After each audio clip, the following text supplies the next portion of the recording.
Hello everybody, welcome to PlayStation Access. We are very lucky to be joined today by Navid Khavari, the narrative director on Star Wars Outlaws, and by Julian Gerighty, the creative director on Star Wars Outlaws. Guys, thank you so much for joining us. Welcome to PlayStation Access. The first thing I want to ask you is, for anyone who hasn't seen anything of this game, if you imagine Star Wars Outlaws had the iconic Star Wars intro crawl that every Star Wars movie has, what would be the opening line for Star Wars Outlaws? I think the fact that it is set between The Empire Strikes Back and Return of the Jedi. So the notion that, the Battle of Hoth has happened, the rebels are on the run, but our story is taking place in the underworld. So that the fact that you get to be a rookie scoundrel named Kay Vess on the ground who is just taking her first steps into the underworld. So when you have that crawl, you kind of expect it to be about the Empire and the Jedi and that, but for us it really is, Kay Vess stepping into the underworld. That was perfect. I can't add anything more to that. It was great. It got me excited about the game. I mean, that sort of leads into my next question as well, because obviously with Star Wars, you've got such a huge timeline to choose from, and you've picked a timeline between, as you say, The Empire Strikes Back and Return of the Jedi. What is it about that time period that appealed to you, and why do you think that's important to the story you're trying to tell? It's a great story because we didn't come in with a specific Star Wars era in mind. What we came in with was the type of game that we wanted to make, an open world action adventure game, and a player fancy, a scoundrel. Scoundrel allowed us to do a lot of different things in terms of combat, in terms of stealth, in terms of piloting, in terms of riding your speeder. And when we pitched the idea to Lucasfilm, they suggested this period. Right. And we tried to play it cool in the office, but my heart was singing. It was like, yeah, we could look into that period. Sounds okay to us. Yeah. But yeah, it was their suggestion, and it is that perfect moment in time because of the chaos that's happening in the galaxy. The underworld is thriving. The Empire is taking more and more control. The rebels are on the back foot.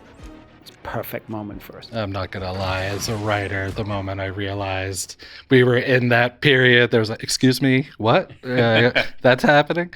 But also I think that with the team, there's such a love and nostalgia and just heartfelt, excitement about that period that, everything from, the creature designs to the clothing and the biomes, like it all is fused into that period, and it's a joy to work in that time. Yeah, I bet. Yeah. Absolutely. And you mentioned the main character there, Julian Kay Vess, a scoundrel. I guess quite a lot of people, when they hear a new Star Wars game, they probably be thinking, lightsabers, force powers, that kind of thing. Why was it important for you to explore, I guess, like an alternate facet of the Star Wars universe? And what do you think it brings to the game to, not have someone who's flinging lightsabers around and all of that? All powerful. I really do think it came from what made the most sense in an open world structure. Yeah. To have open world, being able to explore cities like Miragana that we showed a little bit of today, the wilderness outside, being able to jump on a speeder, being able to jump into your spaceship and go into space and hyperspace, all of that makes more sense if you're not an all-powerful being. So the scoundrel fancy just cried out to us and was the perfect thing for the type of game that we wanted to make.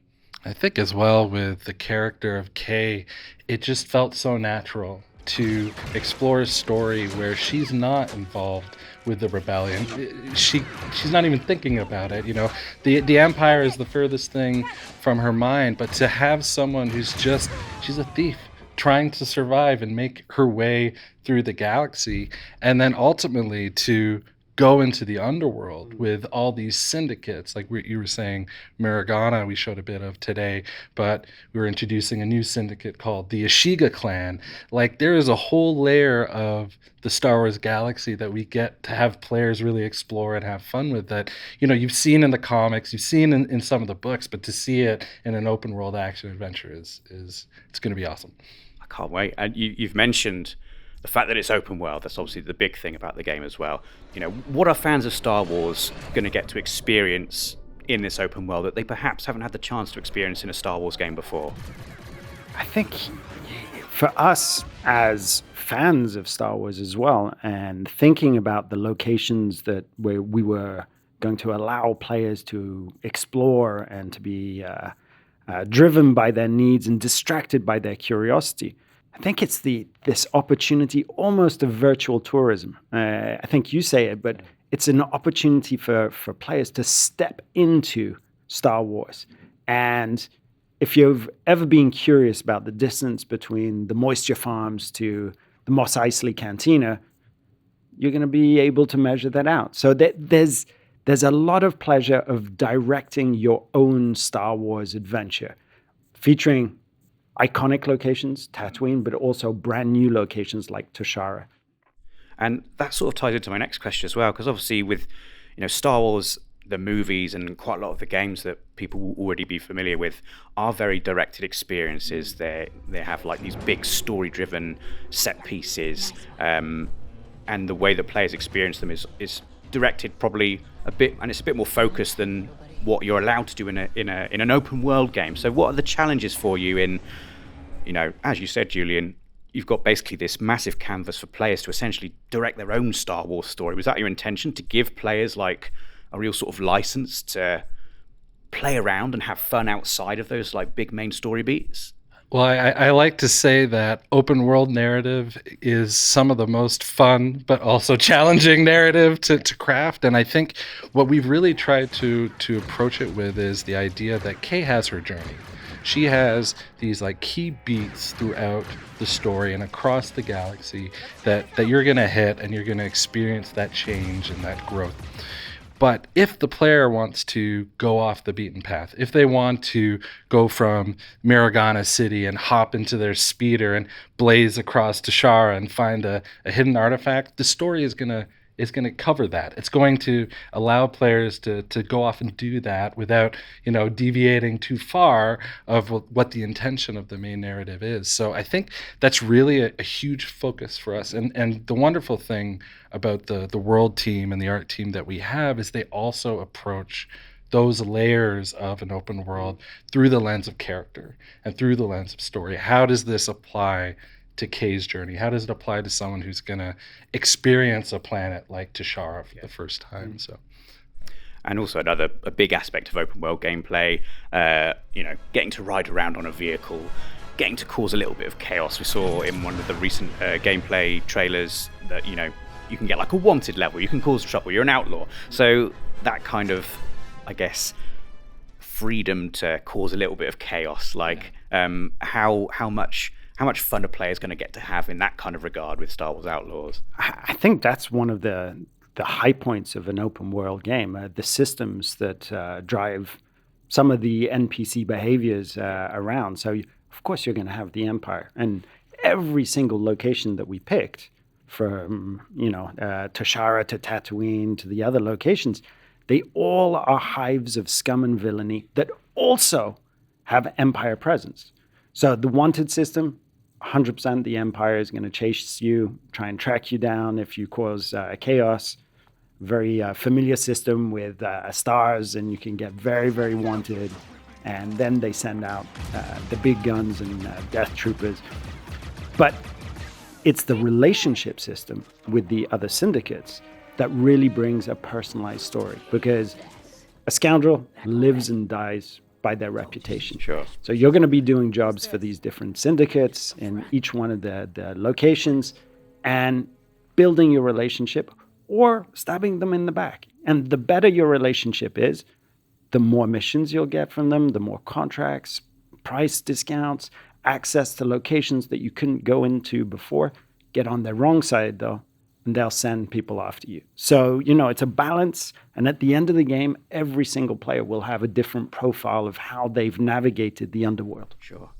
Just to wrap up then, if you could pick one scene from any Star Wars movie that you think encapsulates the tone or the sort of vibe you're going for with Star Wars Outlaws, what would it be? Ooh. I have one. I got one. You go first. But... You sure? Yeah. It's going to be the same one. Maybe not. I hope it's the same one, because if it isn't, That'll be embarrassing. No, I think there's the scene with Han Solo. It was the same one, wasn't it? Who goes around the corner, chases, goes around the corner, sees a much bigger threat, and decides, okay, this is too much for me, and runs back out. And for me, that encapsulates this confidence, recklessness, but up to a certain limit. And that sort of scoundrel attitude, I think, encapsulates a lot of what we're trying to create. I think for me, it's actually a different scene. Oh, okay. It's Han. It's similar. I mean, it's Han in the cantina with Chewie and Obi-Wan and Luke, and just seeing the dichotomy between the scoundrel side and the Jedi coming together. So the tone setting there is just beautiful. Amazing. Yeah. Well, Navid, Julian, it's been an absolute pleasure speaking to you both. The game is looking absolutely incredible. Cannot wait to get my hands on it. That is Star Wars Outlaws. Everyone, let us know in the comments if you're looking forward to the game. Thanks very much for watching, everybody. Please subscribe if you haven't already, so you don't miss anything from the world of PlayStation. We'll see you again soon.